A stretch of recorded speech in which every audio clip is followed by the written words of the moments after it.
buenas tardes, o malas, depende de cuántas alusiones a la inocencia infantil haya visto hoy. Yo soy Porfirio, el amargato, y el día de hoy me preguntaba qué pasa con los recuerdos infantiles una vez que somos adultos.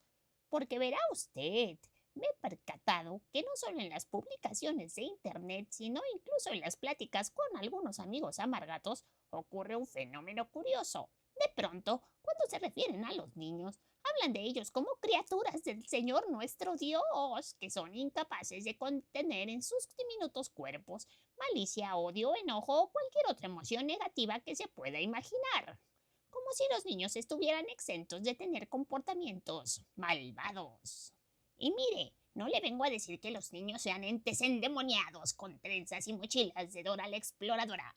No, lo que sí le digo es que hemos construido una fantasía tan grande acerca de la inocencia infantil que negamos la propia capacidad de las infancias para experimentar, como todo ser humano, emociones negativas, como si la niñez fuera un espacio con arcoíris y conejos de felpa, dulces de sabores y no el territorio salvaje que realmente es. ¿Recuerda usted sus años de primaria? Inténtelo, pero no la parte seleccionada para darnos satisfacción inmediata, no. Lo que le pido es que recuerde esos momentos donde la maestra lo obligaba a compartir sus colores, sus dulces o sus juguetes, el tiempo en donde sus compañeros le ponían apodos o quizá era usted el que ponía apodos a alguien.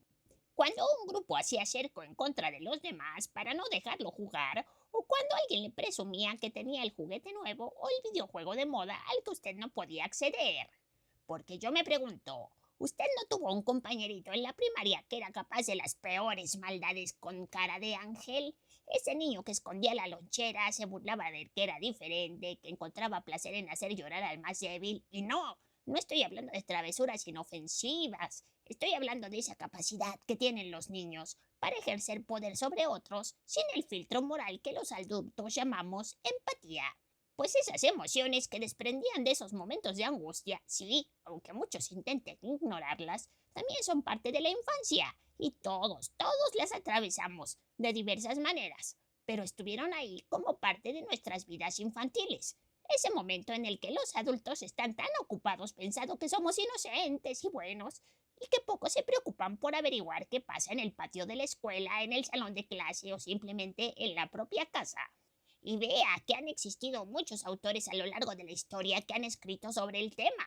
Y no me refiero a Nabokov y su Lolita, esas ya son otros temas que no vamos a tratar el día de hoy. Hablo de autores que exploraron esa parte oscura que muchos adultos prefieren ignorar. Ahí tiene usted otra vuelta de tuerca de Henry James, en donde dos angelicales criaturas establecen un siniestro vínculo con unos fantasmas muy poco amistosos que se encargan de hacerle la vida miserable a la nueva institutriz encargada de cuidarlos. Más tarde, esta obra daría luz a una serie de adaptaciones cinematográficas y la versión que yo les recomiendo es Los Inocentes, de 1961, dirigida por Jack Clayton. Esta es una obra sobrenatural, pero ahí tiene también El Señor de las Moscas, de William Golding, donde un grupo de niños varados en una isla pasa de la inocencia a la barbarie en cuestión de capítulos.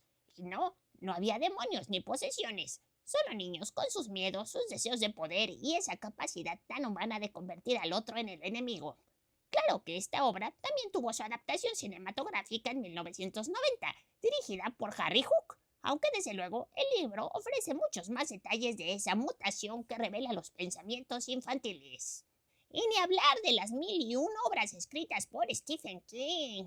¿Recuerda usted, por ejemplo, eso? Sí, la historia del siniestro ente que persigue a los niños de Derry tomando la forma de lo que más les asusta. Pero el terror aquí no parte de manera única del payaso con triple dentadura que sale de la regadera, escena que en la miniserie nos traumó a más de uno por años y años y años.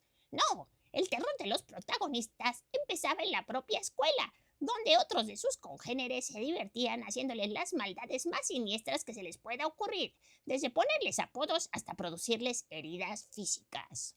Ni hablar de la Feria de las Tinieblas de Ray Bradbury, en donde si bien los niños no son los poseídos ni los provocadores de las maldades, sí se encargan de transformarse en cómplices de las situaciones más oscuras con la actitud de quien se toma un vaso de leche. Ya vimos una postura británica y tres estadounidenses. Hasta aquí puede parecer que son solo los anglosajones los que presentan las versiones más torcidas, por no decir más realistas de las infancias. Pero no, comunidad amargata, no.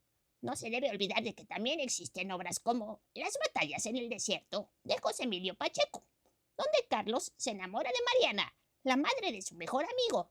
Pero ese es solo el conflicto mayor. A lo largo de su libro, Pacheco describe con todo detalle cómo esas interacciones entre los niños dan forma a las personalidades, además de ir despertando precisamente a la adolescencia y posteriormente a la vida adulta, las formas en las que se apoderan para convivir en un ambiente donde los adultos parecen no estar invitados. Y sí, fue adaptada al cine en la película Mariana Mariana de Alberto Isaac en 1986. Y si vamos a otros países nos encontraremos con obras como La presa, de Kensaburo Oe, en donde un grupo de niños refleja el miedo y racismo existente en su pueblo cuando capturan a un hombre de color al que de pronto esos mismos niños se encargan de alimentar y cuidar como si fuera una mascota.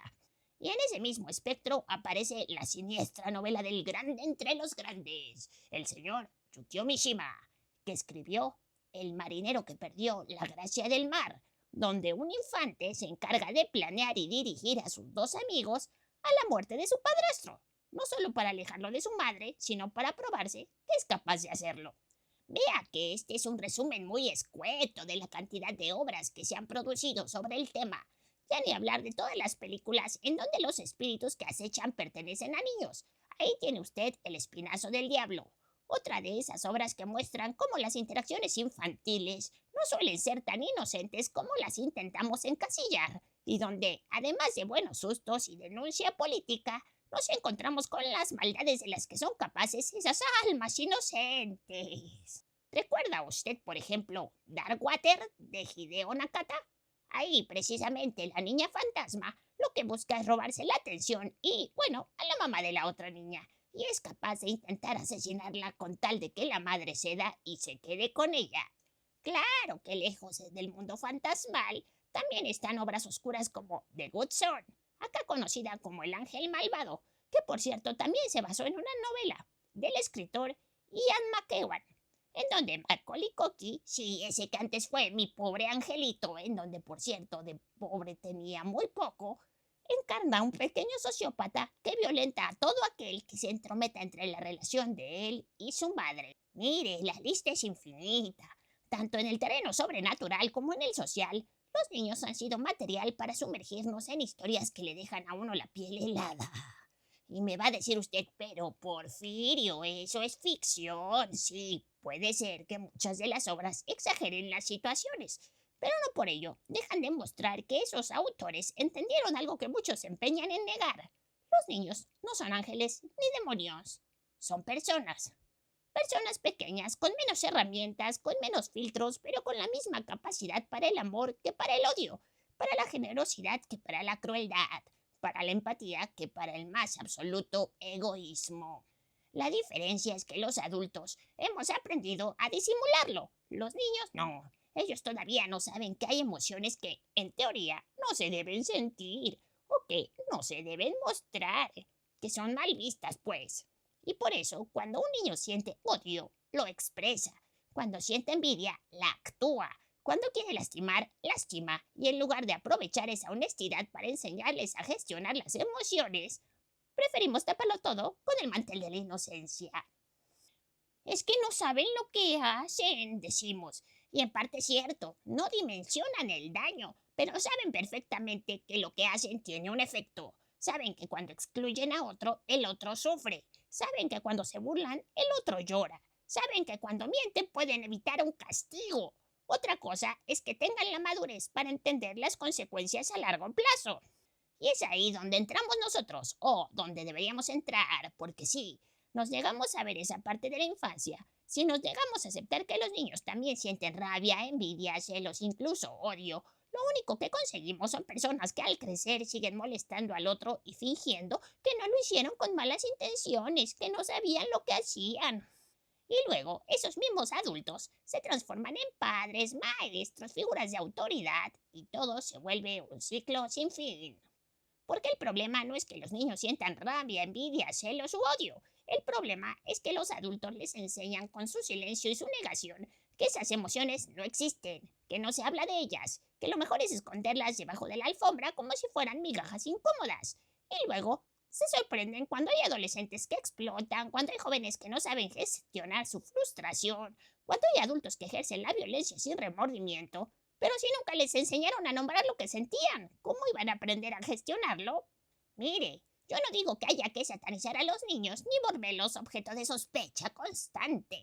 Tampoco digo que haya que tratarlos como delincuentes en potencia. Lo que digo es que necesitamos urgentemente dejar de idealizar la infancia y empezar a ver a los niños como lo que son, seres humanos en formación. De momento le digo que más allá del trasfondo, muchas de las obras de las que le hablé hoy valen la pena para arrancarle un buen susto. Así que no se las pierda. Deje su comentario de cuáles son las obras con niños siniestros que más le gustan. Y no olvide compartirme, darme like, seguirme. Y nos vemos en el siguiente video para hablar de más cultura de masas. Porque ¿existe otra?